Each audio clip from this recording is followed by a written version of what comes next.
This conference will now be recorded.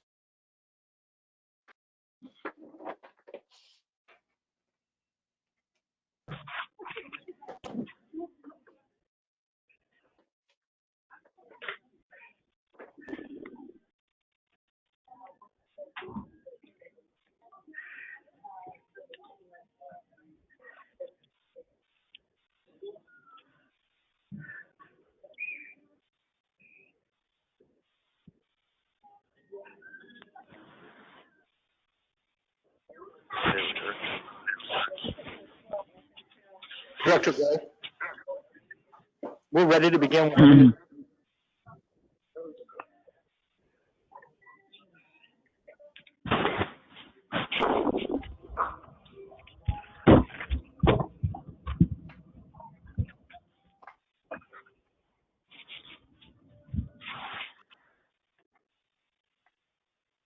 Go to meeting. I want to go to a meeting, but I don't seem to have any meeting that I'm going to.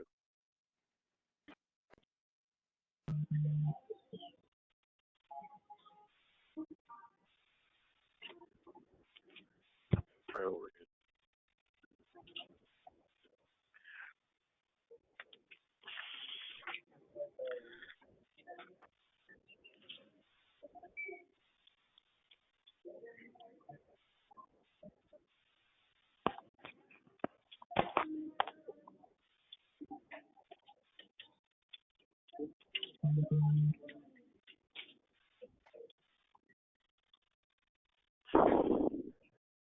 Madam Chair, can you hear us okay? I can hear you. This is Don Deere.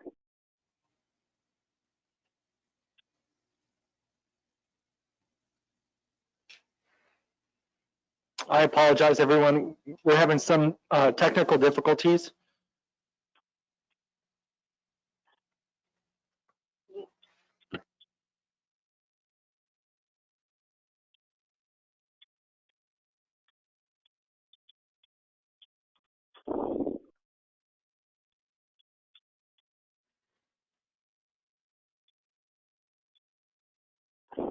Hello? Can you hear me? Yes, we I can can. hear you. Hello? All right, thank you. All right, it's kind of spotty, but I can hear. Calling the meeting to order Water Policy and Legislation Committee meeting. I think it's December 21st. We do have a quorum, Mr. General Manager. Yes, we do, but if you don't mind, let me run through a roll call very quickly. Director Deere, Yes. Chairwoman Gray, Yes. and we have additional directors here, so I'll call them as well. Director Williams? Here. Director Houston? Here. And Director Alvarez. I haven't seen him, and Director Alvarez is not here. Okay. You do have a quorum? We do. All right, EJ, could you go through the agenda for me, please? Happy to do so, Madam Chair. The next item that we have on our agenda is item number 3. It's public comment. We've not received any emails for public comment for this meeting here via email, but I do see some members of the public have joined us. Ms. Knight, I see you raising your hand, as well as Ms. McPherson. If you'd like us to run through the queue, we'd be happy to do that. Why don't we get a timer up? And Ms. Knight, you have 3 minutes. Go ahead. Yes. Hello, I'm Kathy Knight. I'm with the Biona Ecosystem Education Project, and we strongly support the request for a support letter by Grassroots Coalition from the West Basin Municipal Water District for the Biona Wetlands Ecological Reserve. Grassroots Coalition, I'll read the letter that they've sent to you. Grassroots Coalition respectfully requests that the West Basin Municipal Water District and its elected board members draft a resolution and submit a letter to the California Fish and Game Commission in support of the freshwater resources at the Biona Wetlands Ecological Reserve. Such letter will support the original designation of the Biona Wetlands as an ecological reserve, protecting not only the rare habitat, but the underlying aquifers that have been identified as a potential source of drinking water under the Clean Water Act and Porter Cologne Act. Such action is consistent with the goals and guidelines contained in the Sustainable Groundwater Management Act. So I'm hoping very, very, very much that you could work with Grassroots Coalition and have a letter of support, because the wetlands is mostly a freshwater seasonal wetland, and there's very few of those left on our coast. Most of them, a lot of them have been dredged and bulldozed into saltwater bays. But we need freshwater wetlands also on our coast to support migrating birds and other endangered species that live out there. So I really hope you support it. And also, because of the extreme drought we're in, we need to protect the drinking water aquifers out there from having saltwater intrusion, from bulldozing it and letting the ocean come in. So I really ask you to support this letter. Thank you very much. Thank you very much. Ms. McPherson, you were next. Let us get the clock ready. Go ahead and begin. Hi, you can hear me. This is Patricia McPherson, Grassroots Coalition. If you'll recall, several months ago, Dr. Griswold, a restoration ecologist, and I came and gave you a presentation regarding the Ballona wetlands and a lot of its groundwater issues. After that, I had asked that we have a support letter from the West Basin, and Ms. Gray, you had asked us to write in a formal request letter, which is what Kathy Knight was just reading from a portion of that. And we are waiting for a response to that and hoping that you will provide a support letter to support. Ballona is now acknowledged as a groundwater dependent ecosystem under the Sustainable Groundwater Management Act. And we are working to preserve its fresh water from being diverted away from that area. To that end, it would be important for us to have such a response letter from you in order to also clarify. I've sent you a letter that Director Bonin from the Department of Fish and Wildlife has stated that their plan for turning Ballona into a saltwater bay will not harm the Silverado aquifer. And as I've stated, there is nothing in the FEIR of evaluation to that effect, and there is nothing that I'm aware of that the West Basin board members and staff have done to evaluate that. In addition to the Silverado, however, there is also the Bellflower and Ballona aquifers, the higher aquifers that we are working to protect for Ballona as a groundwater dependent ecosystem. And we've been working with the Coastal Commission to stop diversion of unpermitted groundwater drainage. We have stopped a national pollutant discharge permit from the water board that they agreed that it was a waste of water to send it to the sanitary sewer. So we are working on all these issues and would very much appreciate your support and a request for that letter of support, which is essentially for your mission to protect the freshwater resources, in order to clarify to the public that we do have your support for Ballona's freshwater. Thank you. Thank you very much, Ms. McPherson. We do also have a request for public comment from Mr. Joe Young. I do see you have joined the meeting. Please go ahead. Mr. Young, you're on mute.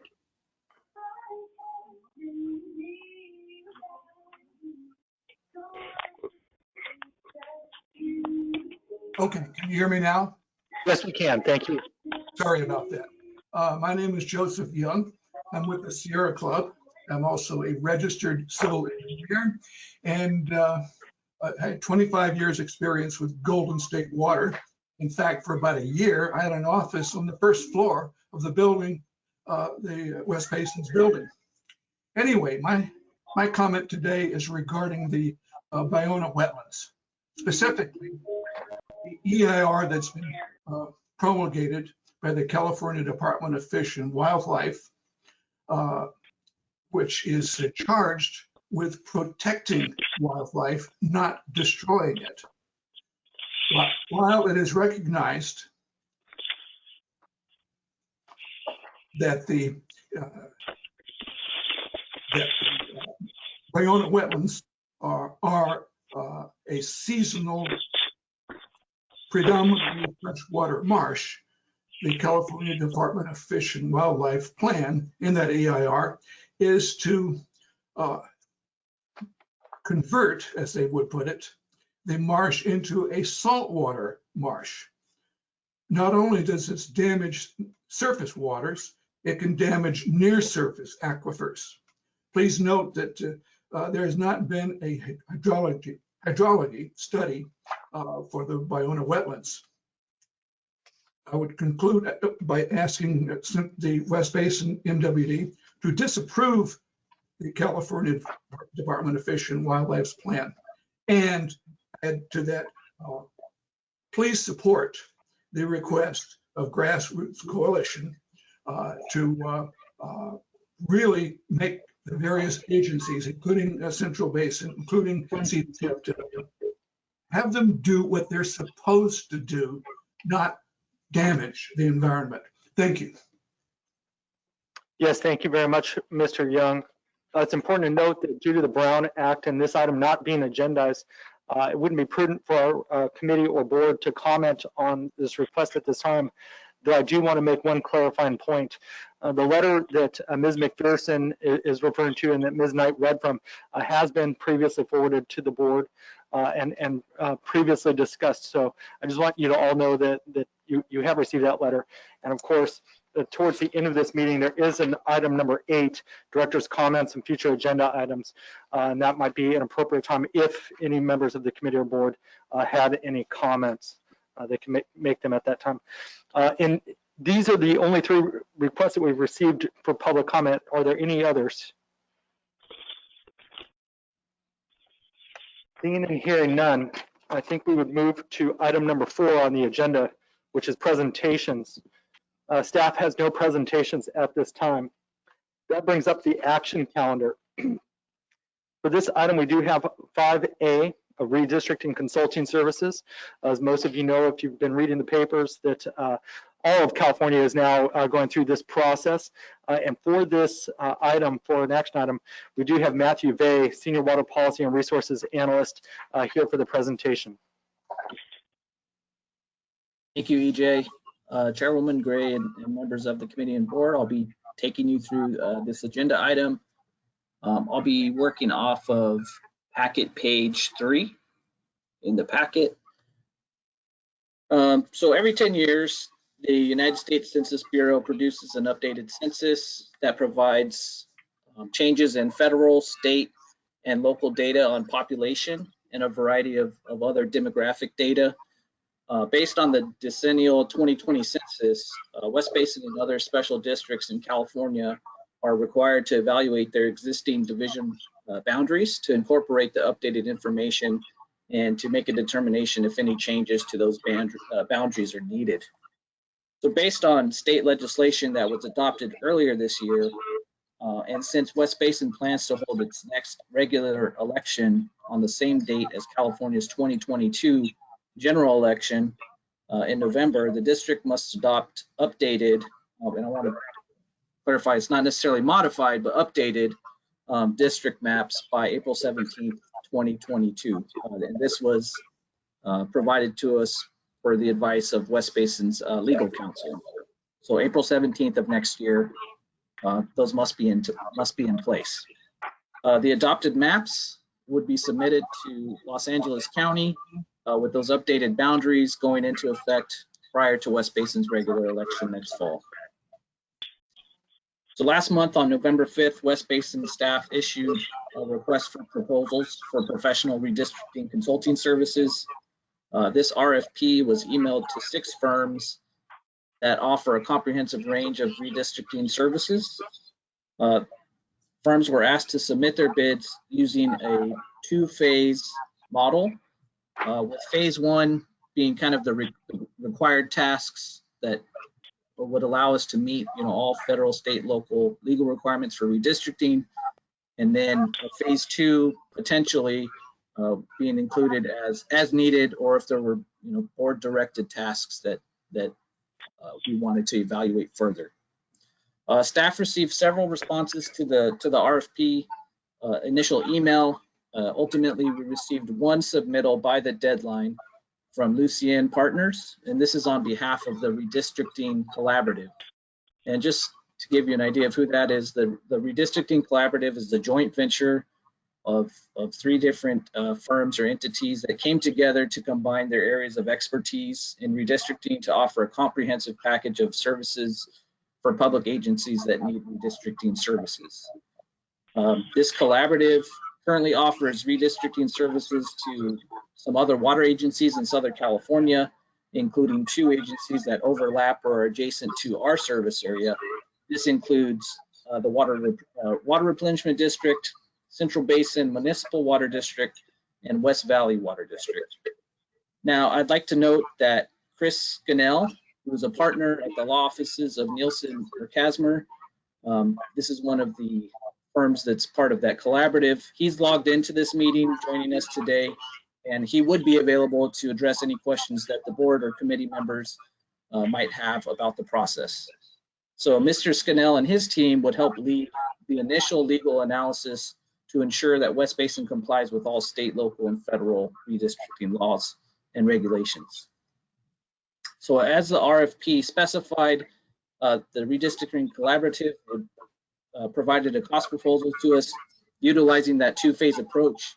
Again, phase 1 would be the required analysis and evaluation, whereas phase 2 would only proceed if deemed legally necessary or if additional analysis is requested by the board.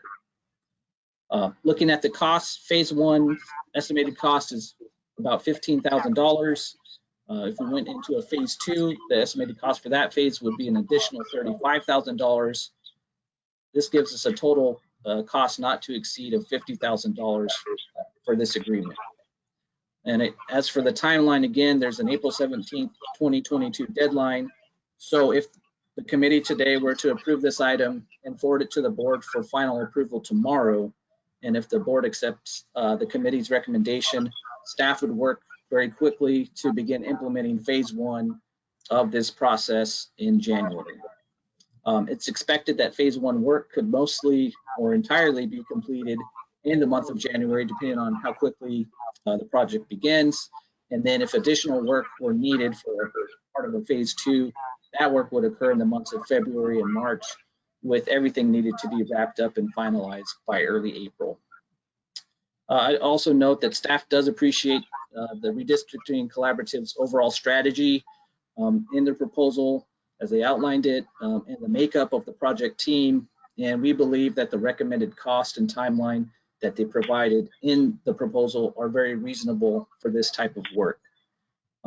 Staff doesn't anticipate any major changes to the district boundaries, which we think would allow the work to be completed as part of just phase 1. However, we have to see what the initial legal analysis shows, and we would also follow the board's direction on whether to engage in any additional analysis or study. So this is an action item, therefore I'm going to read the recommendation off to you. So staff recommendation is for the board to authorize the interim general manager to enter into a professional services agreement with Lucien Partners on behalf of the Redistricting Collaborative to comply with federal, state, and local legal requirements for special district redistricting activities in connection to the 2020 United States Census. And that concludes my report. West Basin staff, along with Mr. Scannell, who, as I noted earlier, is here with us, are available to answer any questions that you might have. Thank you very much, Matt. And I did want to point out, I want to say thank you to staff for really taking the direction on this. What we tried to do is take a stepwise, as needed approach, so that phase 1 allows West Basin to not only complete this process at a minimal cost if we meet all state and federal laws, but really move this forward as quickly as possible. If we do need, if the directors choose to move to that phase 2, we would be prepared for that. And I also wanted to note, it's included on packet page 6, the redistricting effort was not budgeted. It was not included in our last year fiscal budget. So we have identified funds that are available for this. It is required by law, and as such, staff is prepared to move forward with the direction of the board. So with that, Madam Chair, we're happy to take. All right, thank you, Matt and EJ. Are there any questions of the co-chair or any other board members? No. All right, I suggest to move forward, and who's the co-chair of the committee? That's it. Director Deere. Director Deere, are you in agreement? Yes. Okay. All right, and I would hope that at the board meeting tomorrow, we could have more conversation about the first phase of the process, because I think I heard that that's where the initial analysis will be made and a determination of whether or not it will affect our boundaries or and so forth. So I look forward to that discussion at the board. Excellent. Thank you very much, Madam Chair. Staff will be on hand tomorrow to answer any additional questions that you might have. All right, thank you. And the next item, please. Yes, that moves us to our information calendar. We do have our item 6A legislative update for November. And I will be beginning that process, and then I'll be handing it off back to Matt Vey for the federal affairs update. First and foremost, I wanted to highlight, obviously, the State Department of Water Resources determination of the initial state water project allocation for 2022. Obviously, the state has taken an approach to anticipate a zero allocation, with the exception of water to be delivered for the health and safety needs of the 29 water agencies that contract to receive state water project supplies. This includes Metropolitan Water District and a few of their member agencies that will continue to receive water.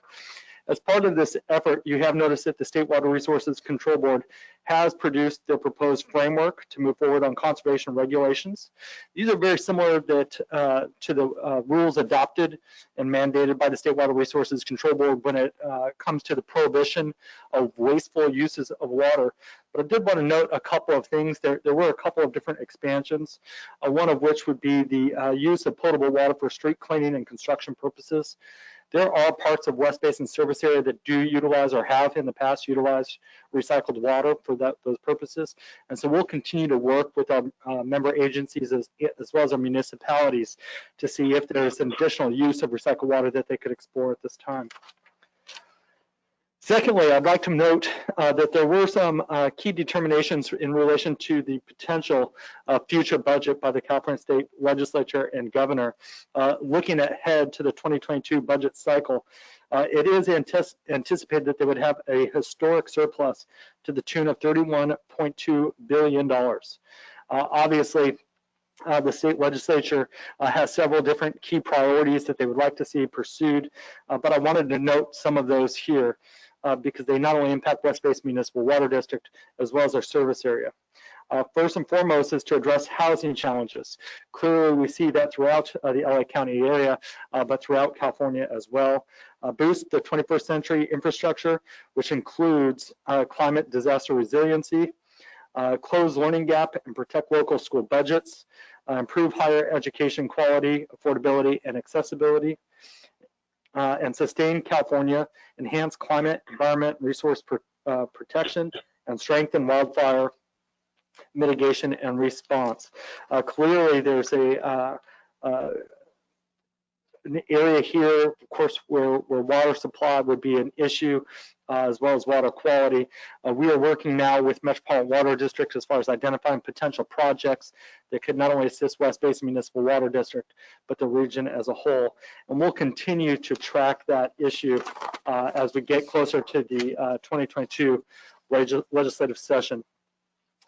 I'd like to really quick talk about the issue that we just talked about for West Basin Municipal Water District, which is the redistricting lines, not only for West Basin Municipal Water District, but you're seeing it now in communities, municipalities that have now divisions or districts within their county. You're seeing the redistricting of the LA County Board of Supervisors.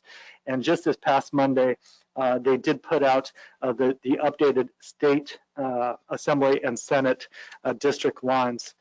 And I think the easiest one for us to take a quick look at would be the LA County Board of Supervisors, because clearly when you adjust one, it impacts the entire region as well as our elected local leaders. So I did want to point this out. That within the West Basin Municipal Water District service area, there has been a significant impact to our LA County Board of Supervisors, the districts. If you look at Supervisor Hahn's 4th district, it has been drastically changed, and it would impact Manhattan Beach, Hermosa Beach, and I believe Redondo Beach. They would be moved up into the 2nd district that's currently represented by Supervisor Holly Mitchell. Further, in the 3rd district, you are seeing kind of this the change to include the San Fernando Valley.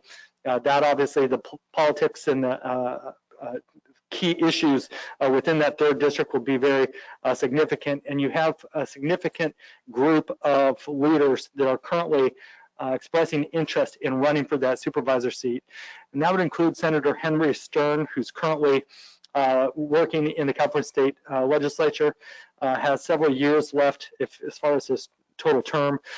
Joining him would be Assemblymember Richard Bloom, as well as LA City Controller Ron Galliprin, and then of course West Hollywood Council Member Lindsay Horvath.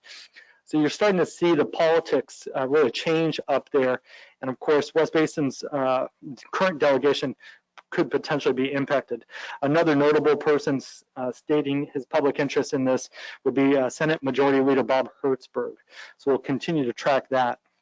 In addition to that, you are seeing some impacts from the current LA mayoral race.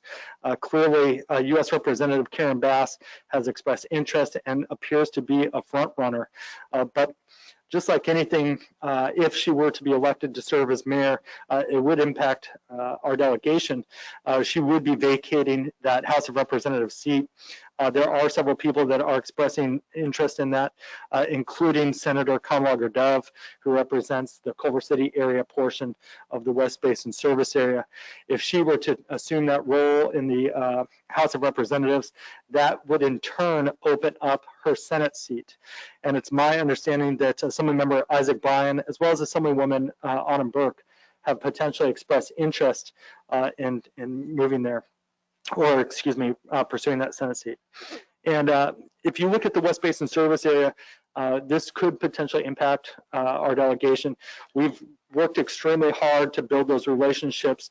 There is a deep-rooted understanding of water supply and water demand within the region because those members have taken a very specific interest. And we've been lucky enough to not really have much turnover in terms of the Assembly and the Senate. But of course, in the coming years, you will start to see that. And I wanted to just highlight this because there's nothing more telling than this. When we saw the extreme number of new legislators some years ago, you can always know that within at the end of those terms, you would have some significant turnover. And in 2024, there's more than 30 state legislators that will term out, including Speaker Anthony Rendon, as well as Senate President Pro Tem Tony Atkins. So by 2024, which is just a short time away, you could see a significant change within the legislature as well as leadership. So West Basin staff will always take the lead as far as building those opportunities for us. We'll be working with a board of directors to make sure that they're not only involved, but kind of leading the charge. And so we'll continue to raise this issue as things kind of evolve. Also worth noting, Niemela Pappas and Associates, our state lobbyists in Sacramento, are doing an amazing job of not just tracking this, but really looking at the different trends and trying to figure out exactly what's happening and when they'll happen. So we'll be bringing them down for a presentation in the new year, and we can talk a little bit about the evolution of our Assembly and our Senate seats as well. So with that, Madam Chair, unless I hear any questions, I was going to hand it off to Matthew Vey for the federal affairs update.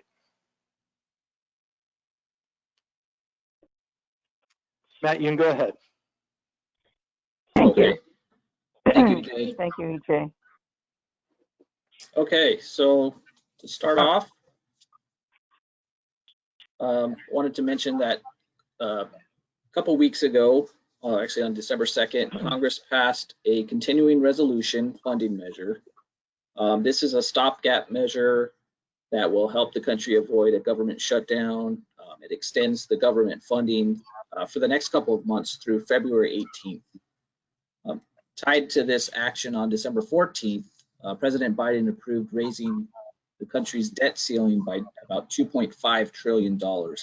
And that action will allow the U.S. to cover its current obligations past the 2022 elections and into 2023.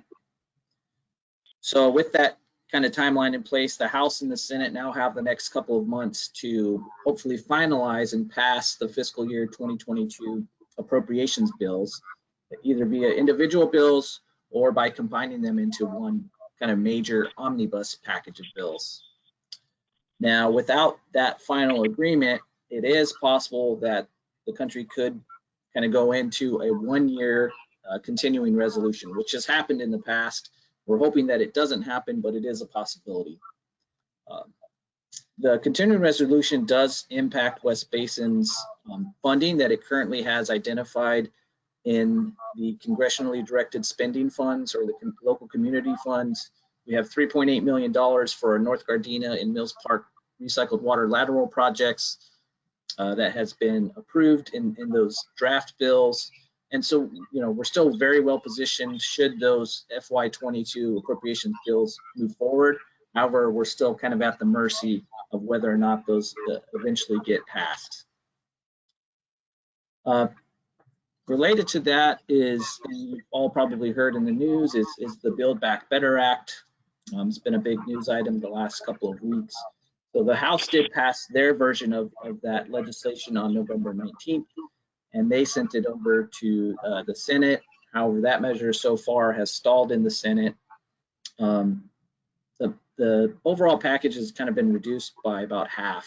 It's currently a little, I think, under $2 trillion, the current version. And it's being opposed by Senator Manchin, who's a Democrat from West Virginia. And so far, his vote has been seen as likely being needed to ensure a majority passage of that vote. This package would fund a lot of the social safety net programs, in addition to some climate change programs, and even some water programs are included in there. I think a lot of representatives and other senators have asked for a vote regardless of Senator Manchin's position. We don't know whether that'll happen yet, but it is something to kind of keep track of in the next month. Now the bill could be pared down further to get additional approval from Senator Manchin or others. If it does do that, then it could feasibly go to the Senate floor for further debate and a vote. Now that we're firmly in the holiday times here, it's probably not going to happen before Christmas or the New Year, so any additional action will likely occur in January at the earliest. Kind of moving over more towards good news, and I know I did mention this at last month's update, but I just wanted to reiterate it.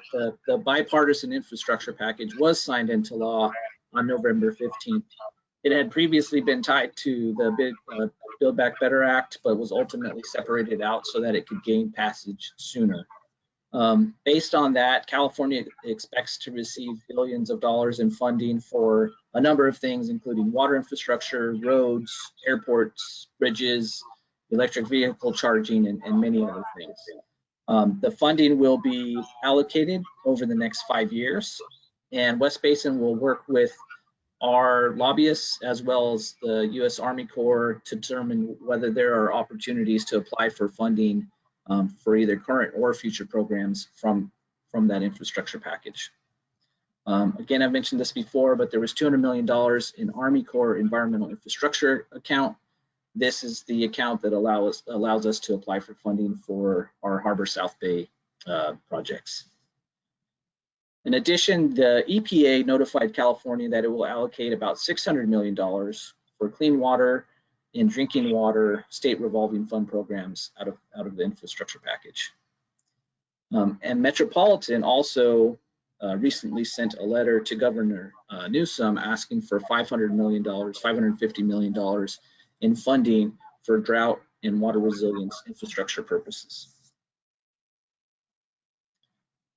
Now, the bipartisan infrastructure package also authorized and appropriated funding for a new U.S. Bureau of Reclamation grant program.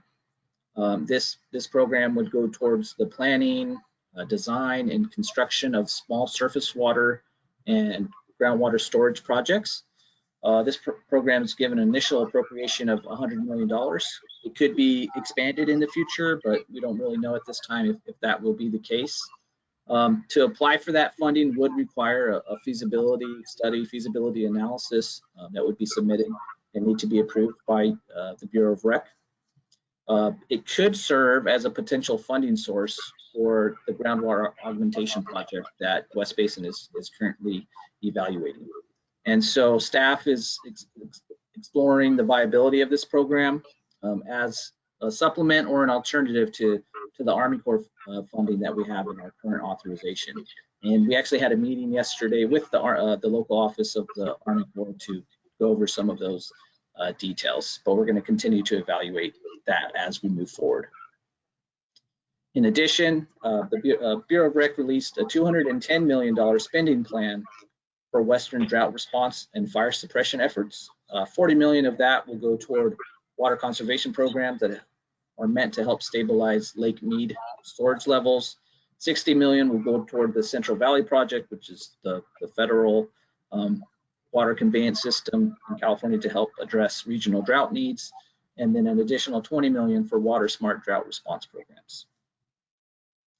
The last couple of items you may have already heard or know about pretty well if you attended the Colorado River Conference last week. But last week, Metropolitan joined partners from both the states of Arizona and Nevada, along with the federal government, to invest up to $200 million to keep Lake Mead from dropping to critically low levels. This partnership is kind of being informally called the 500 Plus Plan.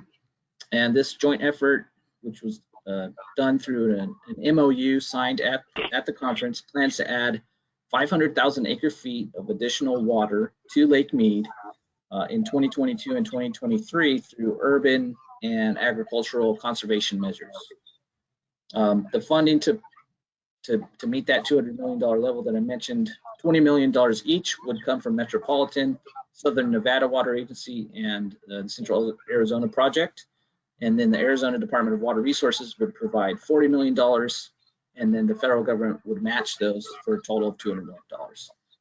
So as part of this plan, the efforts would include looking at continuing to do crop and land fallowing in some parts of the state and other states, and then also continuing to provide and expand upon the urban conservation programs, both in the metropolitan service area and in the other states. So if this kind of effort is successful, it's expected that the reservoir's level would increase by approximately 16 feet. And previously, the three states had come together in 2019 for the Lower Basin Drought Contingency Plan, but those efforts did not produce enough results to reverse some of the losses that were taking place in the Colorado River. And so that's why this new partnership kind of moved forward. And then the last thing I'll just mention real quick here is that the Bureau of Rec has a new commissioner, Camille Tautin, was sworn in on December 15th. And among her many duties will be overseeing the $8.3 billion in funding for Western drought and water resiliency efforts from the bipartisan infrastructure package. So that concludes my federal affairs update. And unless there's anything else that Mr. Caldwell wanted to mention, we're available for any questions that you might have. Thank you. Are there any questions? Yes, Madam Chair, this Can is you see Director any hands Houston. raised? Director Houston, please. Yes, sure, thank you. I just want to thank staff for the update, and I wanted to make a couple of comments real quick. Because obviously there's a lot of change happening around us. And so one of the other things of note, we had Congress member Lowenthal just announced he's retiring, as well as Lucille Roybal Allard. She just announced she's retiring. And I know that they're on the edge of our service area or next door, and they've been both supportive of us in the past.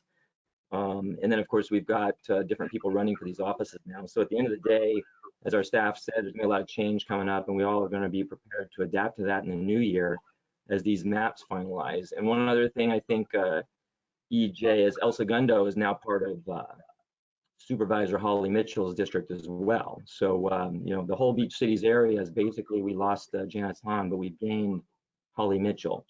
So all that being said, I think what I would like to ask staff to do at our next meeting of next month would be if you all could give us a breakdown per division of who now represents each of the 5 divisions of West Basin, because certain maps have already been finalized and or will be finalized by the 27th. I know that the state and congressional just came out, I think, last night. So a whole bunch of more changes coming down the pike. But I think it'd be really helpful next month if we had a breakdown or spreadsheet and all the folks who represent each of the 5 divisions, just so we're aware. That's really clear. And one other thing I wanted to mention is, you know, just thank you, you know, for that update, EJ, of the potential folks who might also be running for some of these offices that are again going to change up the dynamic of our relationships with our state and federal lawmakers, as well as with potential supervisors. So with that, that's all I have. But you know, thanks for this update. Okay, thank you. Are there any other comments or questions? Okay, the next item, EJ. Yes, Madam Chair. The next item we have is 7, closed session, and staff has no closed session items. Did we skip 6B? Oh, thank you very much, Director Deere. I apologize for that. I would not want to forget our item 6B, our Metropolitan Water District program update. And for this presentation, we do have Tammy Hurley-High here to present. Thank you very much. Thank you, EJ. Good afternoon, Chair Gray, Member Deere, and Board Directors. Good to see you today. So included in this memo is a summary of recent Metropolitan Water District activities. I can summarize a brief update on a few areas and then conclude with the water supply conditions. Also, I'd like to provide you with just a brief update and touch upon a recent item that just occurred, which Matt had just mentioned. Regarding Metropolitan Water District, and they had sent a letter to Governor Newsom on December 10th. Metropolitan is urging the state's help on investments that are needed to help mitigate the impacts of this unprecedented drought and prepare for impacts that are affecting our water supply, such as climate change. So specifically, Metropolitan is requesting $552 million from the state budget for 3 new emergency interties and pumping stations, along with funding for the regional recycled water program. So as a follow-up to this funding request, excuse me, Metropolitan is also researching or reaching out to all member agencies, requesting information on local projects that are shovel ready. So given the anticipated state budget surplus, they are preparing a list of infrastructure projects to help influence the state and federal appropriations.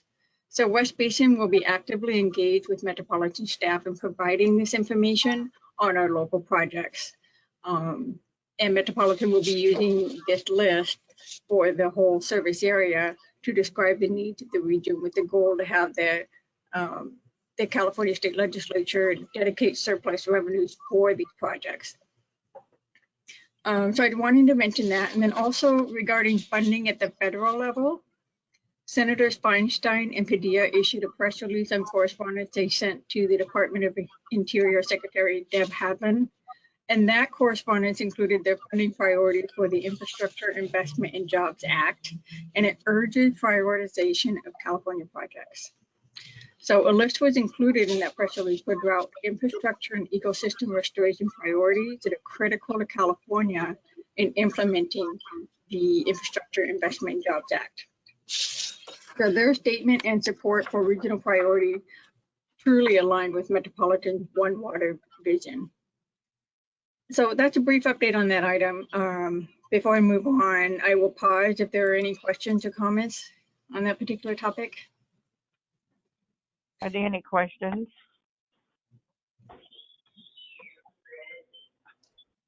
I don't think so. Tammy, could you proceed? Thank you.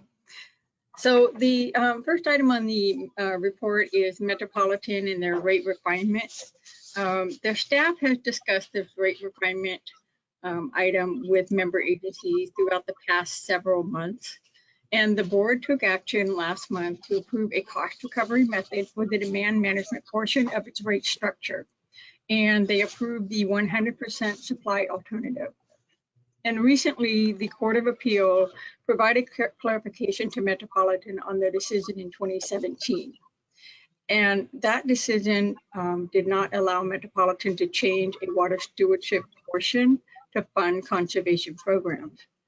And Metropolitan had contended that that decision could not apply to later years after 2014, which Metropolitan then is utilizing different administrative records. However, the court did clarify there was no intention to limit the determination to any particular rate year. So as a result, several options that had been reviewed earlier this year included transportation rate elements. So therefore, those were eliminated for future consideration. And the remaining alternatives are shown in this graphic in the memo. And of these 5 alternatives that are listed, 4 of them included a fixed component of the rate charges. And Metropolitan had convened a meeting with the member agencies to review the remaining alternatives. And overall, the member agencies did agree with the general consensus to present the 100% supply alternative for the Metropolitan Board to consider. And the 100% supply alternative, it does align with the rate refinement structure, guiding principles, and impacts all member agencies equally. So next on the conservation program modifications, in an effort, as you know, Metropolitan is really doing a lot to increase water conservation awareness. So last month, their board approved modifications to several of their conservation programs. And these include expansion of 4 existing programs: the turf replacement program, the member agency allocation, the multi-family high efficiency toilet replacements, and the Southern California Gas Direct Install program. So for the turf replacement program, the rebate level will be increased from $2 to $3 per square foot for commercial and residential applications. And this increase is only if additional funding becomes available. So for public agencies, these modifications include an increase in the square footage of a maximum of 200 square feet, which is up from 50,000 square feet. I'm sorry, 200,000 square feet, up from 50,000 square feet. That's for public agencies, and it will include design assistance. This expansion is in an effort to increase public agency participation. If public agencies will also have an opportunity to serve as an example to model water use efficiency landscapes for members of their community.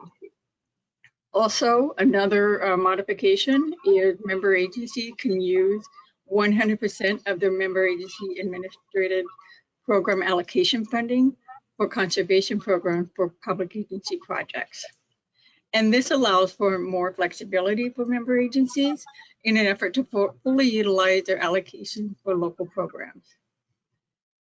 This approach is also intended to make the program more accessible for public agency participation.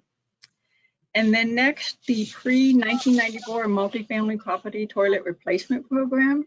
This will be expanded to include an additional $5.5 million in funding for the installation of up to 20,000 high efficiency toilets. And this program offers a $250 incentive for all eligible units that use 1.6 gallons per flush or more to qualify for a premium high efficiency toilet install. And the additional funding would be allocated from funds that are already available in Metropolitan's budget. And then the next program is an expansion of the SoCal Gas Direct Install Program. Currently, SoCal Gas operates a direct install program for high efficiency clothes washers to conserve energy.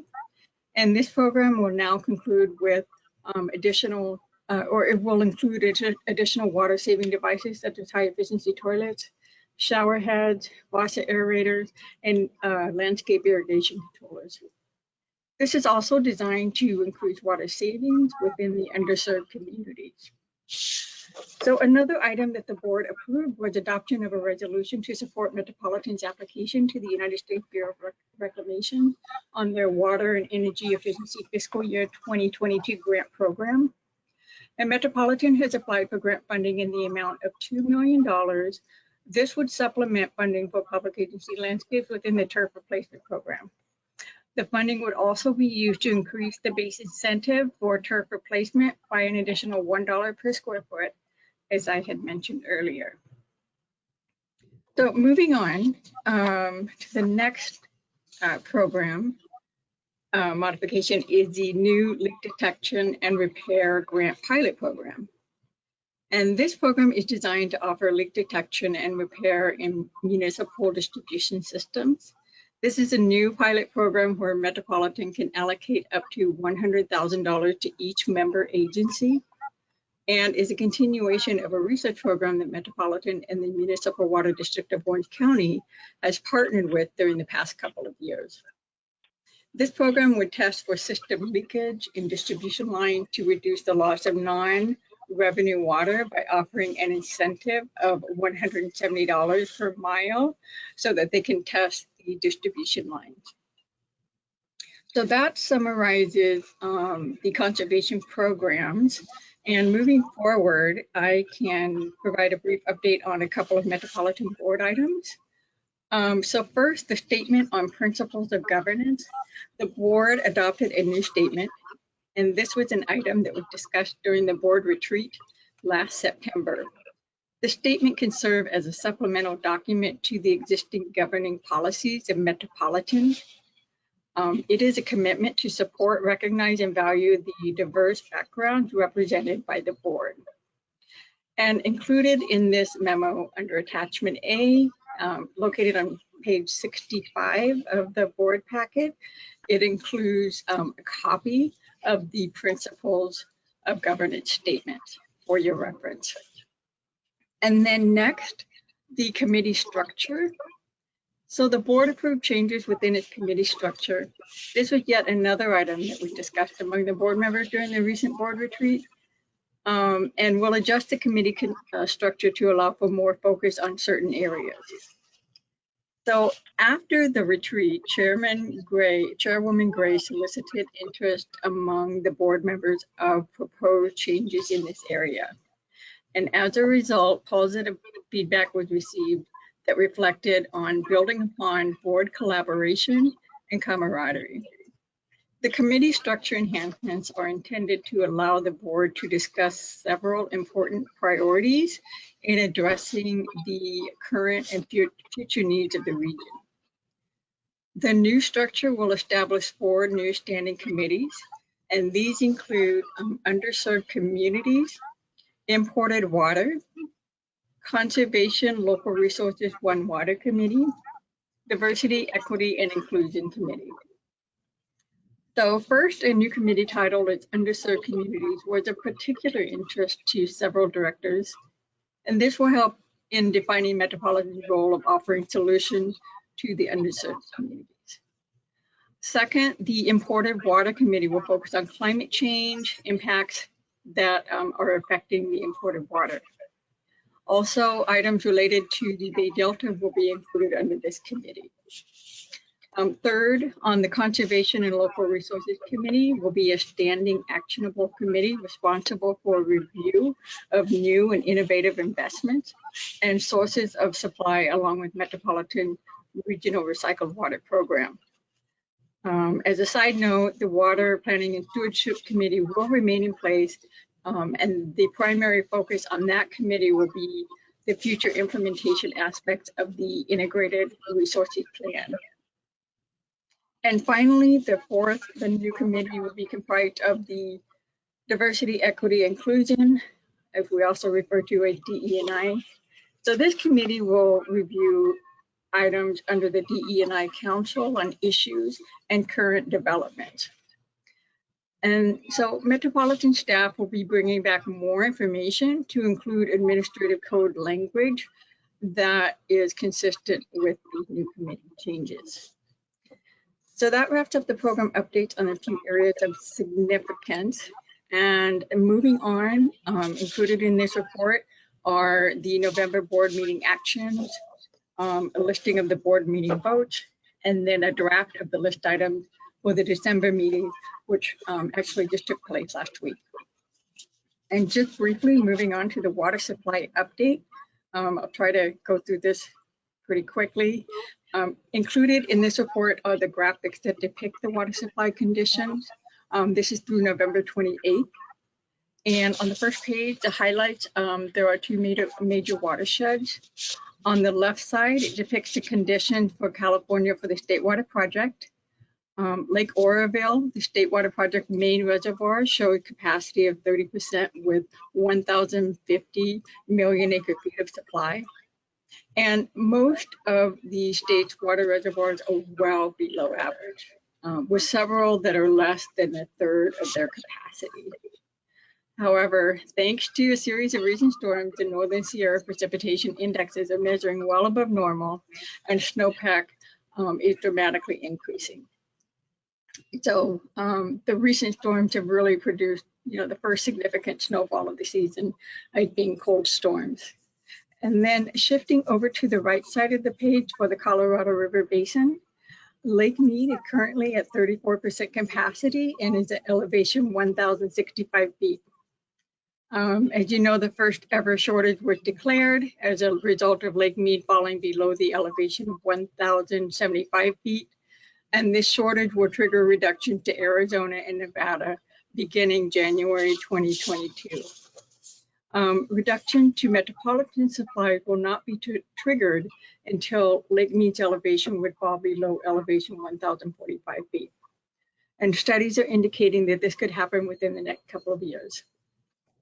On the second page of the graphic, it shows a storage reserve for the State Water Project in Colorado River.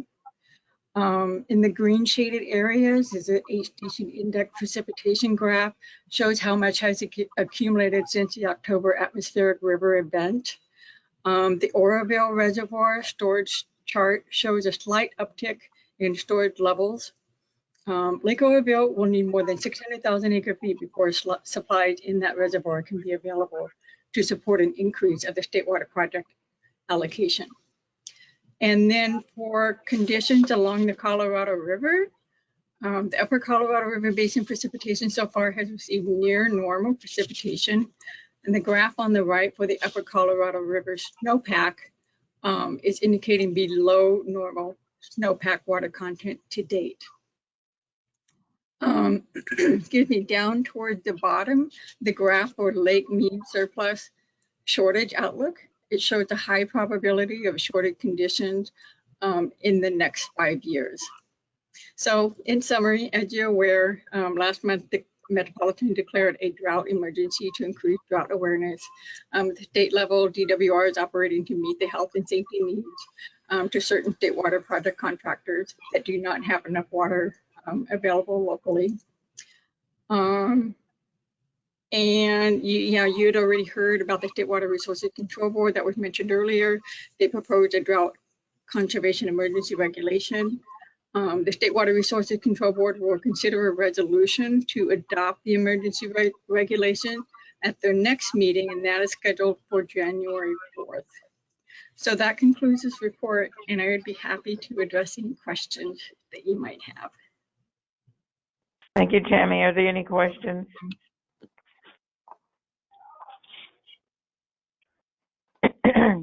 I don't hear any, Tammy. Okay, thank you. But thank you for that very thorough report, you and Matt. EJ, what's the next item? Yes, we are now at the item number 7 for closed session. And as I mentioned, we have no closed session items. That would bring up item 8, which is director's comments and future agenda items. All right, any director's comments? No comments, thank you. See you tomorrow at the meeting. My comments, thank you, staff, for all the reports today. There was a mention of a letter by one of our members of the public, Mr. Interim General Manager, so perhaps you can bring the board up to date on that letter. And I think you said there was a draft, and perhaps you can send it to us, but we need to follow up on that particular item. Madam Chair, I'm happy to do so. I'll re-email it out to the group, and I will schedule some time with the chairwoman to discuss the issue. All right, and thank you, members of the public who brought it up today. If nothing else, we have board meeting tomorrow, correct? That is correct. Okay. All right, if no further comments, any comments from you, Mr. Interim General Manager, anyone, before we adjourn? Madam Chair, the only comment I was going to add, I think Director Deere mentioned it yesterday. Director Willard Murray did pass away. Obviously, we'll be mentioning this again at the board meeting tomorrow, but we are at adjournment if they want to adjourn in his honor. I would think that would be a good thing to do if I could request it, unless any board member objects to it, if we could adjourn in his memory tomorrow. Will do. The board meeting. All right. All right. Thank you very much. Thank you, everyone. Thank you very much. The meeting is adjourned. Thank you so much. Bye-bye. Members of the public, as always, staff, thank you. Thank you. Meeting is